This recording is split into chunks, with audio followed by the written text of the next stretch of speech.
So the question we get more than any other by far is, should I buy Bitcoin or should I buy Bitcoin now? And we never tell people to buy Bitcoin or not to buy Bitcoin. What we always tell people is to simply study Bitcoin. And when you study Bitcoin, you are going to learn about a number of subjects, and that knowledge that you're going to gain from that process is invaluable. So some of the things you learn about with Bitcoin obviously are monetary economics, history, particularly the history of money and how money changed over time, politics, technology, of course, energy, and how energy is used and what kind of energy Bitcoin uses, and also surprisingly philosophy. So first up is monetary economics. Matt, you have a background in accounting. You have a CFO business. What are some of the things that you learned that maybe some things that surprised you when you started studying the monetary economics surrounding Bitcoin? Well, I think the thing that I found most interesting was kind of the idea of time preference. And when you look at the different kind of schools of thought in economics, there is kind of a sliding scale of how you view the value of something immediately versus the value of something far in the future. And when you look at the evolution of monetary policy and the economy over, the past several hundred years, you start to realize that we've gone from a society that um, had a lower time preference. I'm sorry, a lower time preference, Mm. meaning that they didn't need everything immediately. It wasn't an instant gratification society. Um, People were able to save money for the future. Their money held value longer, but over time, as we've moved away from really sound money, um, that's forced a much higher time preference, meaning that if your money is going to be worth less in the future, you have more incentive to spend it today versus down the road. So I think that when you start to understand Bitcoin and you understand the fact that there is only a limited number of Bitcoin that will ever be available, you start to understand like how that plays into your time preference and why saving is really an important part of the economy that's kind of been washed away a bit over the years. Yeah, they've actually, I think, in a lot of ways, de-incentivized savings. I know some. Absolutely, especially when you're talking about just, the expansion of the money supply, eroding your purchasing power. That by definition means that your money is worth less tomorrow than it is today. So if it's worth more today, then you might as well spend it today when it's worth more. Mhm. And one of the things that I learned, which will tie into this, was that I didn't realize that there were essentially two schools of thought in economics. Because even though I have a business background, I have a degree in accounting.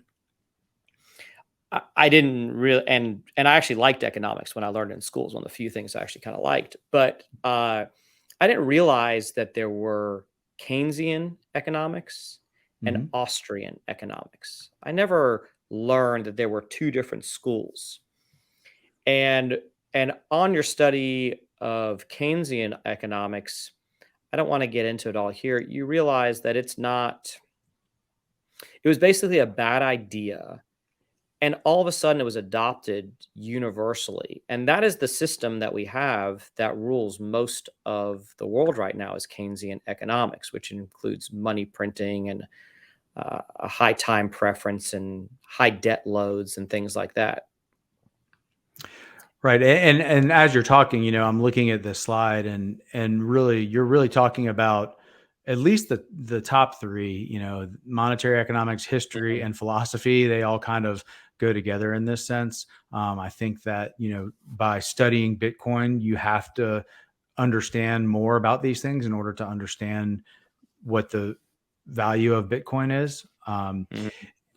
And politics is an interesting one because it does play into it, and not just from the standpoint of regulation and laws around different financial aspects of society, but also this whole idea of time preference and money printing. And when you have a political system that is able to print money at will, and the money is only as good as the government that's backing it, it really does become a bit of a political issue as well.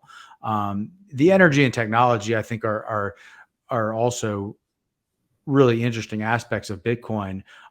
But those are more of the I would say scientific aspects of Bitcoin, and these are more of the kind of liberal arts side of Bitcoin. Hmm. Well, I would almost say that if you looking at what we have there, you could a lot of these blend together, like you said, like history, monetary economics, and politics definitely blend together. The philosophy part, it bleeds over a bit for sure. Uh, Going back to the monetary economics, I'd like to get back there. Another thing I learned, which I think might surprise some people, is when you study Bitcoin, you learn how money is made. Actually, let me take a step back from that. You learn the history of money. Mhm. You learn what was used as money in like basically prehistoric times all the way through modern Sure. times. Yeah, you had anything that was perceived to be rare Mhm, could have been money. You had teeth and shells and animal skins, all kinds of mhm, rudimentary things that were mhm. used, um, as opposed to the barter system, which I thought that's also a very interesting aspect of monetary systems, is that Mhm. you're really doing by having money is allowing people to not have to coincidentally need the same thing. So I love that example. If I'm an apple farmer and you're a chicken farmer and you need apples, that's only good if I need chickens Right, right. or eggs. So money was created to be able to transfer value of things between parties without them, having to offer a specific good or service that you may not need. Agreed. So tell me if you agree with this statement that you cannot understand Bitcoin unless you understand the history of money. Absolutely. Yep. Yep. I agree.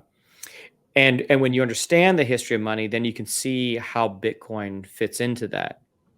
But if you don't have just I'm just looking at these slides here. If you don't have that one piece of just the complete history of money, and it doesn't have to be the deepest history of money, you just have to know, how things shifted. It's also helpful to know about, the Bretton Woods Agreement and Sure. The how the gold dollar standard became and gold right. standard, right? So there are a number of things there. I don't think we're going to go into them on this episode, but I just think that it's impossible to understand Bitcoin without understanding that part. And most people don't want to do a significant amount of study. They don't want to go into these different areas just to figure out if they should buy Bitcoin or not. And we understand that most people will not do it. However, I think that maybe the point here is that by studying Bitcoin, whether you buy it or not, you will significantly improve your understanding of how the world around you works. Yeah, it increases your knowledge in all of these areas, and you don't have to be an expert in any of them.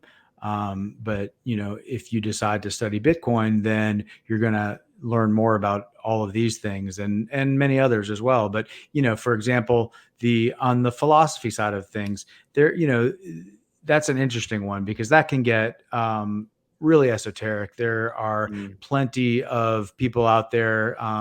You see them on Twitter and various podcasts talking about, some of these more kind of obscure ideas around Bitcoin and how Bitcoin really might change the world. And in many ways, I think Bitcoin can change the world.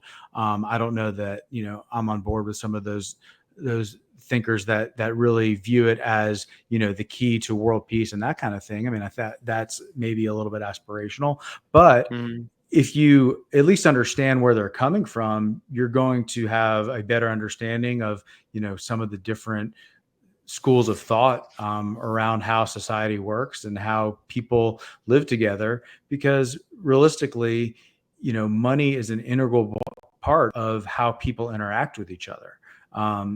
Even and both personally and professionally. I mean, there's everybody that you are in contact with at some point in time, you're going to do something that involves money, whether that's, you buy 2 concert tickets for us to go to a concert together and I got to pay you back for one. Or, I go to the grocery store and ask you if you need something and you owe me money, whatever it is. There, whether it's, Mhm. any person, or any professional setting, there is typically some use of money involved. So it really is kind of fundamental to how humans interact. Oh, I couldn't agree more. And I was just, I thought that was a really good point. I was just thinking through that as you were talking, that almost every single person that I would say this, almost every person you would text with on a regular basis, you've exchanged money with at some point in time. Right. And so to take that example, down the Bitcoin path, um, if I owe you money for a concert ticket, chances are today I'll either give you cash or send you a Venmo or Zelle or Mhm. whatever, um, Cash App, whatever, any of these applications that you can use that seamlessly allow you to send money from, my bank to your bank or from my account to your account. In a Bitcoin world, there is no intermediary. I just take some of my Bitcoin and I send it to you. And now I have less Bitcoin and you have more, and nobody else has to be involved in that transaction. So, you know, the way that you think about interacting with people could be changed drastically depending on how much of a Bitcoin standard we move towards. That's something I think a lot of people don't really understand before they get into studying Bitcoin is how there's a gatekeeper involved most of the time that you move money from one person to another. Now, if you have cash, there's no gatekeeper, but you have to be physically present, right? I take it from my hand, put it in your hand, and I move that money from me to you. But if you're not physically present, there's always some kind of a gatekeeper, usually a bank. But with Sorry, Bitcoin, I think I cut out there for a second. that's okay. I was just saying that there's always some kind of gatekeeper, unless I'm giving you cash. Unless I put cash from my hand into your hand, there's some kind of gatekeeper there.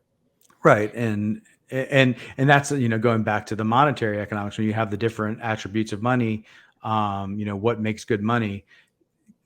Cash is actually pretty good money. Mhm. You know, it's fungible. It's nobody can really stop me from giving you cash. Obviously, there are laws you have to follow when you're doing anything financially, but besides that, it's there are kind of different degrees of how good of money something is. Gold, for example, over the years has been great money with a few really big flaws. The biggest one being it's very hard to move. Um, so, if I want to give you a gold bar, then that's not really going to be as convenient as me giving you, a stack of $100 bills. Right. Uh, Um, Go there are ahead. a couple of things that I think really came up for me, and I'm just going through my head of just the things that I personally learned that surprised me during this study. And the study never ends. You have to, if you think you could study it and get it all under your belt and just move on, you can't. I mean, all these things require well, one, you should always be humble enough to think that there's always more to learn. But also, as you start to learn more and more about these subjects, you realize just how much you don't know. It's one of those things. I guess Sure. the more you learn, the more you realize you don't know. But a couple of things that really struck me that I didn't know, and I thought I was a pretty educated person. I mean, I have a Series 65. I'm a registered investment advisor. I've been involved with the markets for 25 plus years. I have a degree in accounting. So on paper, I look like someone that should really know these things. But one of the things that really surprised me is that when you put your money in a bank, it's no longer your money. You That's essentially right. have it's an asset to the bank and it's essentially just an IOU to you. You know, we grew up thinking that No, my money's in the bank. Like that's a vault. I'm taking it to a Right. safe place. And these wonderful people are going to protect my money for me. And then you find out that, well, once you deposit that money, it's not really yours. And that's why you have to ask for their permission to get it out. And there are times they're going to tell you, Exactly. no, you can't get it out. Another thing that I learned on this journey was how loans create money. So I always Well, that's thought yeah. that if, yeah, so I That, always that, thought that if you had like, go, sorry, go ahead. no, I was going to say that's really the main way that money is created is Mhm. through banks lending out money. So I always, I could swear that when I was in college learning about this, that the idea was that someone would deposit, let's say, $100,000 in the bank, and then the bank can then lend out part of that money. Like I essentially give the bank money to lend. Right. But that's not how it works. And it gets even we can kind of go off down a on a tangent here, but essentially what happens is that, and correct me if I'm getting any part of this wrong. If you put $100,000 in the bank can now lend out $90,000 based on that 100,000 you deposited. Hmm. But when they lend you 90,000, they're actually creating 90,000 new dollars, Correct. which I think is Ver- kind of mind blowing for some people. It just new money gets created from that. And then it goes further and further because when that person is lent $90,000, they can deposit in the bank. Yeah, because that could be lent out to somebody who's then lending it out, or banks loan to each other, and then they loan out, Right. and so you get this kind of ripple effect where um, you're literally printing money out of thin air, and that's really one of the biggest ways that true inflation happens, monetary inflation, not the cost of things going up necessarily, but the you know more dollars chasing the same number of goods and services is the result of banks doing this fractional reserve lending where they can Mm. basically hold a small portion of what you deposit in reserve, 10%, and lend out the rest. But realistically, they're just making that 90,000. Right. So let me run this by you and get your thoughts on it. So let's Yeah. just say, let's use numbers that are a little bigger so they can be more realistic for this example. Let's say you deposit $1 million in the bank and you deposit the $1 million and I want to buy a $1 million house. Mhm. And so I'm going to put down 10%. I'm going to put down $100,000 and the bank is going to lend me $900,000. Okay. So the bank lends me $900,000. I buy the house. I guess we didn't have to start with such an expensive house, but oh well. Uh, You so got good the taste. It's bank, okay. yeah. So the bank lends me $900,000. I now buy the house. I live in the house. I move my family into the house. All right, and I owe the bank 900,000. You are owed $1 million from the bank because you had deposited there. Mhm. So a month after I move into my house, and we have no relation to each other in this example, you decide you want to spend your $1 million on a fancy fishing boat. Okay. So you Mhm. withdraw your $1 million from the bank, or you wire your $1 million to Viking boats, right? And you Yep. buy $1 million fishing boat. So now you've got $1 million fishing boat, and I live in $1 million house with 900,000 in debt, but the bank has none of your money anymore. Mhm. And that's how that money that's an example I think of how that money gets created. And you can see that in that example where when those transactions happen, the bank is still owed 900,000, but your money has nothing to do with that. And the money that they used to to quote give that loan to Right, to me, justify the loan, right. right, to justify it, is no longer there. Mhm. So that was something that I thought was really it kind of blew my mind when I first understood that. And then one other thing that I really learned from this, which goes towards the was really the history of central banking and how Hmm. that works, particularly the Federal Reserve in the US, which that is part history and part politics. You know, those two things certainly merge Yeah, there, and you realize how.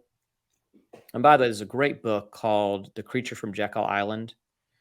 I recommend anybody who's interested in the subject. It's a great book. I cannot think of the author's name off the top of my head. We'll pull that up in a I'll find minute. it. Yeah. But he's given some talks on it, and there's some videos you can watch on YouTube that are about an hour, hour and a half long, and it's certainly worth watching and understanding how the Federal Reserve came about, how that tied into politics. Edward Um, Griffin. Edward Griffin, and I think it's C. Edward Griffin. Is that right? Uh, it is G. Edward Griffin. G. Edward Griffin. Okay, so when you one of the things that's really crazy about the creation of the Fed is that the people who created the Fed were bankers that had at the time, and the Fed was they first met at Jekyll Island in 1910. But the bankers at that time had 20 between those bankers, are like 10 of them that met in this island off the coast of Georgia. Yep. They had 25% of the world's net worth at that time. Not the Right. banks, the actual bankers. It was really No, quite it was, extraordinary how yeah, rich it they were. was several very very prominent bankers from the U.S. and from Europe that just between those few people controlled an enormous amount of the world's wealth. hmm And one other thing that I learned was in 1971, how Richard Nixon. So we'd always learned. I think I actually learned this when I was in high school. Was that a dollar was backed by gold?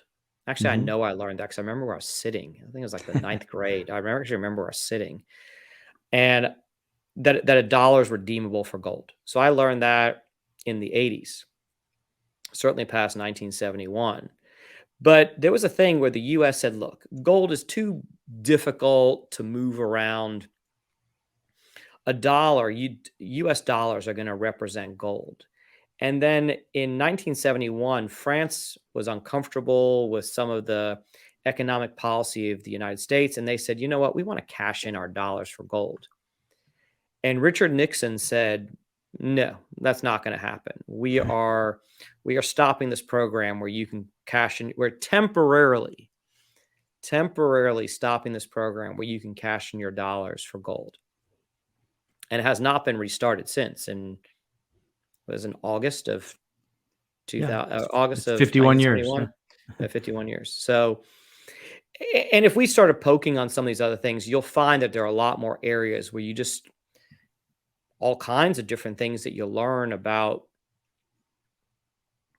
things that affect you and things that are there in your everyday life, and you realize how little you knew about things that you thought you knew about. And I don't know if what your thoughts are on that. Yeah, no, I totally agree, and I think that it's important to understand a lot of these things because it helps put into perspective why Bitcoin can help fix some of these problems and what's Mhm. different about it. Specifically the scarcity of it and the fact that the supply is very fixed and there will never be more than 21 million Bitcoin. Um, in order to understand what that means, you have to understand what it means to move away from a gold standard or to be able to, create money out of thin air or print it at will, based on the signing of a law. So all of those things, in order to understand why Bitcoin, you have to have that background. And we haven't really touched on the two in the on the right here, but energy and technology. I mean, technology is a little more obvious. Obviously, we're talking about the fact that Bitcoin is an enormous computer network.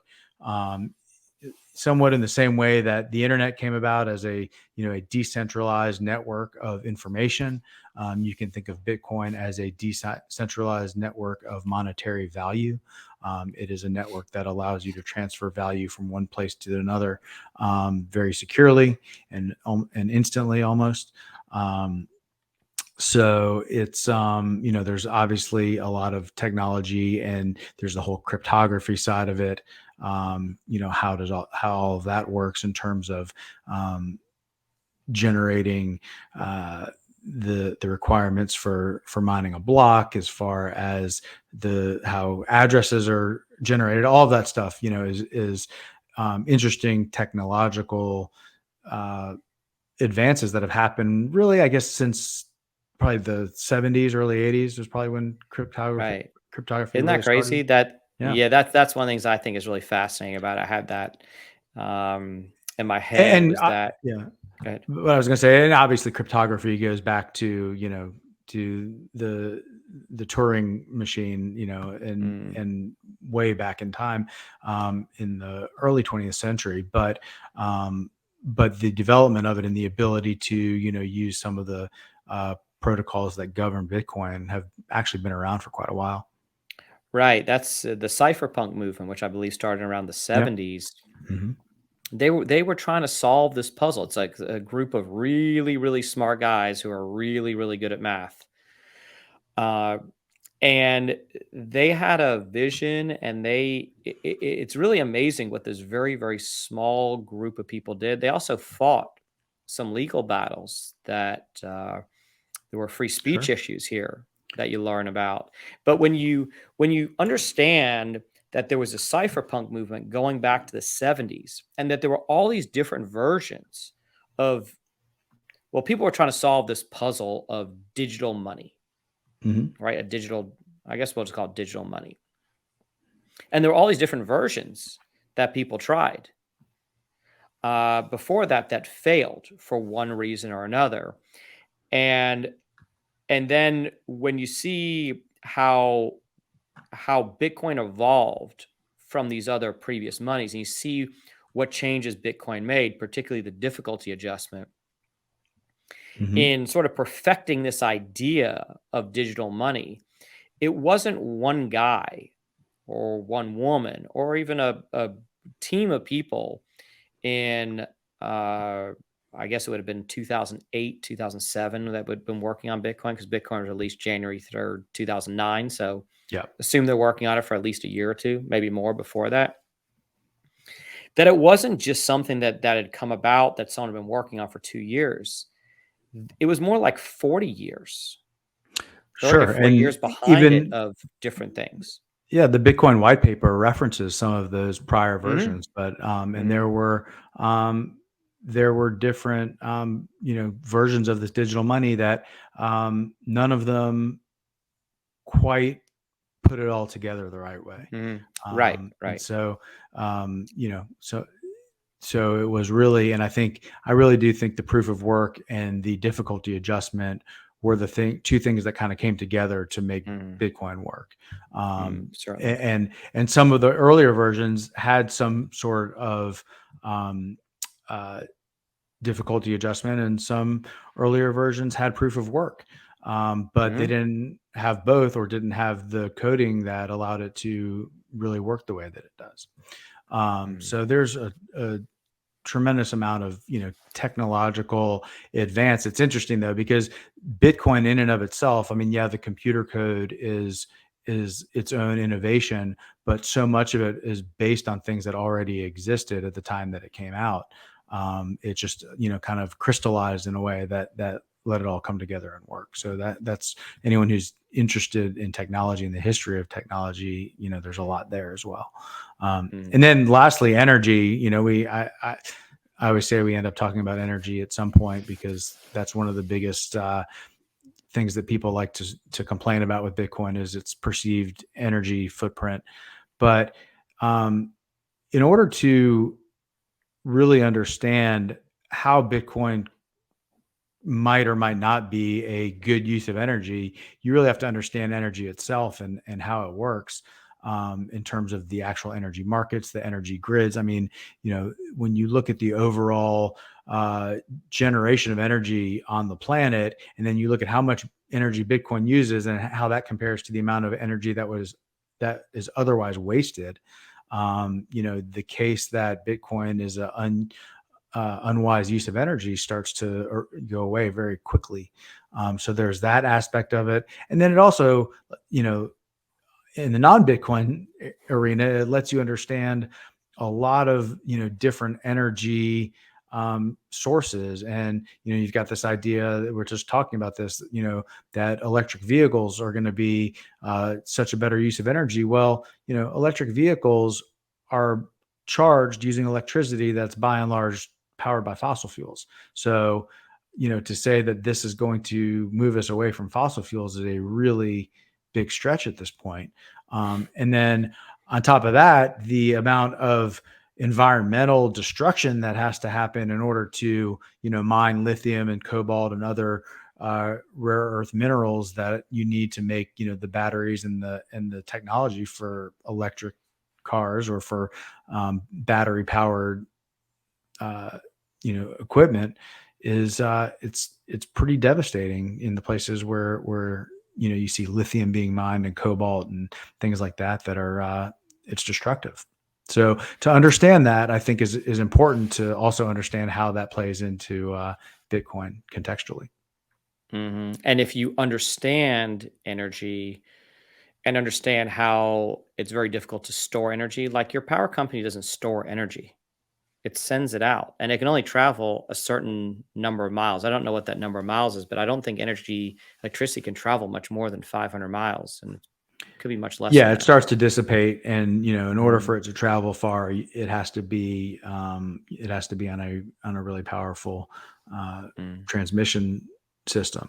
So the ability for Bitcoin to scoop up excess energy when it's not in demand is something that, you know, for anyone who says that Bitcoin is environmentally unsound or that it uses too much energy, I would say the opposite is true, that Bitcoin is actually a great way to stabilize energy and balance out uh, the demand for energy in terms of creating, you know, flexible supply that can be turned off and on at will.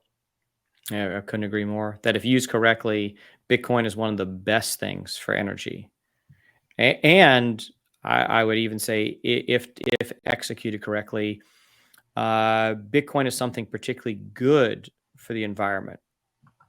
You know, they're doing all the Absolutely. stuff with oil exploration with the methane flares. Hmm. It is methane, right? Yes.